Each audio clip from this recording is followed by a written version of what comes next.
Hey there, folks. Welcome to A Quick Note, your go-to spot for bite-sized insights. Today, we're diving into the intriguing world of medieval peasant life. It's a story often misunderstood, so stick around as we uncover the surprising details. And hey, if you enjoy our quick notes, don't forget to hit that like button and subscribe for more fascinating glimpses into history. In the olden days, life for regular folks in England went through some really big changes during the Middle Ages. It wasn't all gloomy and tough, there were actually times of joy, fun, and games. People nowadays often get the wrong idea about what life was like back then. They think it was all about nobles being in charge, and peasants being like slaves, covered in mud, working non-stop in dirty fields until they got sick and died easily. But the truth is much more interesting and surprising. Peasants had lives that were way more varied than we might think. They had happy times and celebrations. In general, they were treated better than what we see in movies and TV shows, and they were also cleaner than most people imagine. Back in the old days, the regular people in England were divided into two main groups, freemen and serfs. Serfs had to work for their lord, usually 3 days a week. On the other hand, freemen had more freedom in choosing the work they wanted to do. Instead of working to pay for things, freemen paid rent and taxes. The rules for each group were a bit complicated, and when there were disagreements, they often went to court. The rules also varied depending on where you were in England. People from both groups lived together, got married, and had kids. Figuring out who got what status when someone passed away was sometimes tricky. Sometimes, freemen decided to become serfs because it made practical sense. They might get a better piece of land and more opportunities, plus they could avoid some taxes. For serfs, there was a chance to move up in status too. Back in the day, all the regular folks, whether they were serfs or freemen, weren't treated like slaves, especially after the Norman conquest. The Normans really tried hard to get rid of slavery, and set a lot of people free who didn't have many chances in life. Peasants, no matter their status, got some important rights. They had a say in things and could bring their problems to court. Here's something interesting: lords were not allowed to beat up peasants on their land. If they broke this rule, they could get hit with big fines. Working the land. Back in medieval Europe, life revolved around the feudal system, and a whopping 4 out of 5 people were peasants. They made up the huge majority of the population during that time, and most of them were serfs tied to the land. Now, unlike slaves who were tied to individuals, peasants were more like being attached to specific pieces of land. The landlords owned the land, and the peasants sort of came along with it. The interesting thing is, unlike enslaved folks, peasants had chances to make a good living and even become wealthy. Living this way might not sound fantastic, but peasants did have some rights. The houses they lived in and the land they worked on were family treasures passed down through generations. Even though they had to pay rent, being connected to the land meant that the lord couldn't just kick them out. The landlord also couldn't take away their means of making a living. So, there was a kind of job security for everyone in the family. Landlords in medieval times came from various parts of society. They could be big or small nobles, part of the church, or sometimes even regular folks who became rich and acquired land. Farming the land became a lot easier than it was in ancient times, back when the Romans were in charge of England. The big reason for this was the introduction of new technologies that made farming less of a hassle. One significant upgrade was the heavy moldboard plow, which came around the 10th century, replacing the lighter art plow. This heavy plow made it way easier and faster to till the tough, clay-like soil in northern Europe. Not just the plow got better, the collars that connected the plow to the draft animal improved too. Before the Middle Ages, horses couldn't be used for plowing because the collars would choke them. But later on, the horse collar was invented, allowing horses to take over from oxen in tilling the fields. Horses worked faster and had more stamina. Getting the work done faster meant there was more time for chilling out or focusing on other things that could bring in money for the family. The regular folks, or peasants, back in the day were pretty smart about farming. They did something called crop rotation, where they planted different crops at different times to keep the soil healthy. Even though they might not have known the nitty-gritty details, like what nitrogen is, they understood that planting specific crops after wheat would help the soil stay in good shape. The main crops they grew in England were wheat, barley, oats, rye, and peas. To boost the soil and also feed their animals like cattle, horses, pigs, and sheep, they used plants like alfalfa and vetches. So, they were sort of like natural soil boosters and animal food, all in one. Leisure time. Contrary to what many think, the regular folks, or peasants, didn't spend their whole day doing really tough work. They had lots of holidays and vacation time, and sometimes it was mandatory.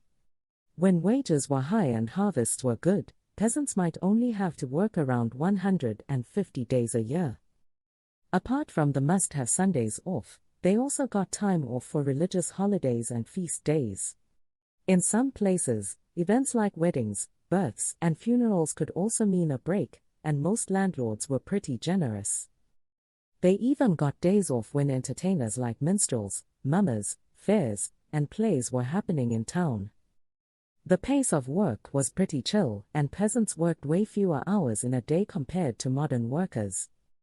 Records from the 14th century in England show that peasants worked around 27.7 hours a week. And here's the cool part: no stressful commute like we have in today's world. In all that free time, people had a blast with plenty of games. Classics like Dice and Nine Men's Morris were big hits, and there were all sorts of variations of Skittles, along with any games or sports they could come up with, including some pretty intense versions of football or soccer. These games sometimes turned into wild scenes with friendly fights and wrestling matches. It was all in good fun. Wool. In the medieval times, one of the biggest money-making scenes in Europe was the wool industry, and guess what? The finest wool was coming from England. Peasants hit the jackpot with sheep during this era. In the 14th century, London teamed up with the Hanseatic League, a group of merchant guilds and trading towns in northern Europe. This link to the league connected English peasants with sheep and those in the wool industry to the rest of Europe. Thanks to this market, some English peasants struck gold financially. The wool industry was so crazy important to England that it basically held up the whole economy. Between 1250 and 1350, things were so good that they built loads of wool churches using the money rolling in from the wool trade. Successful peasants who were into wool trading played a big role in putting up these impressive structures. What's on the menu? The diet of regular folks in England back then was actually pretty hearty and healthy. They had a variety of vegetables like cabbages, peas, onions, turnips, swedes, carrots, parsnips, beans, leeks, and more. Plus, they had meat options like mutton, beef, and pork, along with chicken and eggs. Dairy was everywhere, lots of milk, butter, and cheese being produced. Bacon was a big deal, especially in the winter. Many peasant families had a pig because they were easy to feed and gave enough meat to get through the winter. Pigs were so common that laws had to be made to keep things in check. Even in towns, every family owned a pig, and you could even hire swineherds to look after pigs during the day. Bread was a big deal for peasants. It was like the heart of their diet. The nobility got the fancy white bread, while the peasants had to stick with the healthier brown bread. They used oats, barley, rye, and wheat to make bread or add to other foods. Local herbs were easy to find in gardens and added some tasty flavor to their dishes. Most settlements were close to rivers, so peasants could freely go fishing. Salmon was a regular item on their menu, and surprisingly, during medieval times, people thought of salmon as a common peasant food. Ale was always around and drunk in pretty big amounts, especially if the local water didn't seem trustworthy, though that wasn't as common as people might think nowadays. They also grew fruits and added them to their diet. Berries, mushrooms, and lots of other goodies could be found in nearby woods. All in all, the peasant diet was actually healthier than what the nobles were eating. Personal hygiene. Contrary to what many think, peasants weren't dirty folks covered in mud. They actually made an effort to stay clean and avoid bad smells.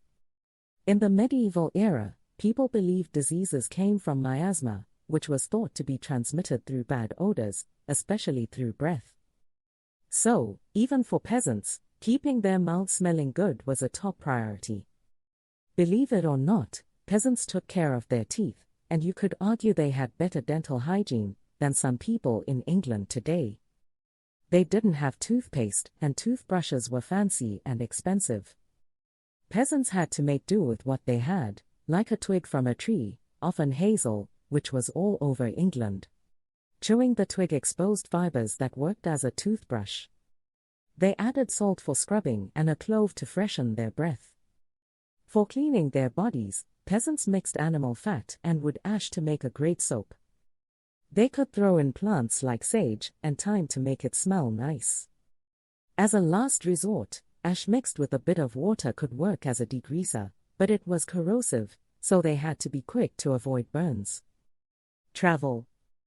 For many peasants, life revolved around their own piece of land, and they rarely ventured far from it during their entire lives.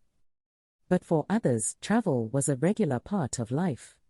Some had to make trips to the market as part of their routine, while lords couldn't really refuse permission for religious pilgrimages.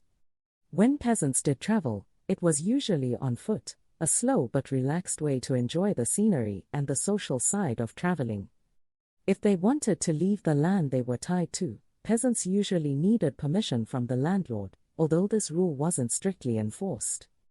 It's important to note that the land wasn't like a prison. Peasants could come and go quite easily. The roads were bustling with people from all walks of life, and traveling was a way to meet new and interesting folks. Geoffrey Chaucer's Canterbury Tales capture this lively aspect of medieval England beautifully. Travel was also a necessary thing for any peasant on the run. Even though landlords usually tried to keep the peace, there were times when conflicts arose, and a peasant might have to flee. Monasteries and nunneries, separate from regular laws, were willing to take in those on the run, although living the monk or nun life might be a tough call for an outlaw peasant. Another choice was to head to the growing towns. With towns expanding rapidly, they were always in need of labor, making it easy for a peasant to find work and protection there. Townspeople usually didn't cooperate with anyone sent by the lord to find a runaway subject. It just wasn't in their best interest. According to the law, if a peasant managed to avoid capture for a year and a day, they would be free from their previous duties and injustices.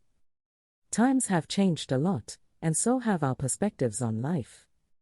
Looking back at peasant life today, it might seem like an unimaginable and tough existence, but for those living it, it wasn't nearly as bad as we might think. Sure, there were tough times, like famines that made life really hard for everyone. Sometimes, people rose up in rebellion to fight for their rights. Wars and conflicts were also part of the picture. But, for the most part, there were lives full of meaning to be lived. There were moments of happiness and laughter, along with the inevitable moments of sadness and sorrow. People got married, had babies, had fun and games, built friendships, and experienced love. There were times of hard work, but there was also plenty of time for relaxation. It was a mixed bag, just like life today. And there you have it, a quick dive into the lives of medieval peasants. Who would have thought, right? If you found this tidbit of history interesting, give us a thumbs up, hit subscribe, and ring that notification bell for more quick notes on various topics. Thanks for joining us at A Quick Note, your shortcut to knowledge. Until next time, take care.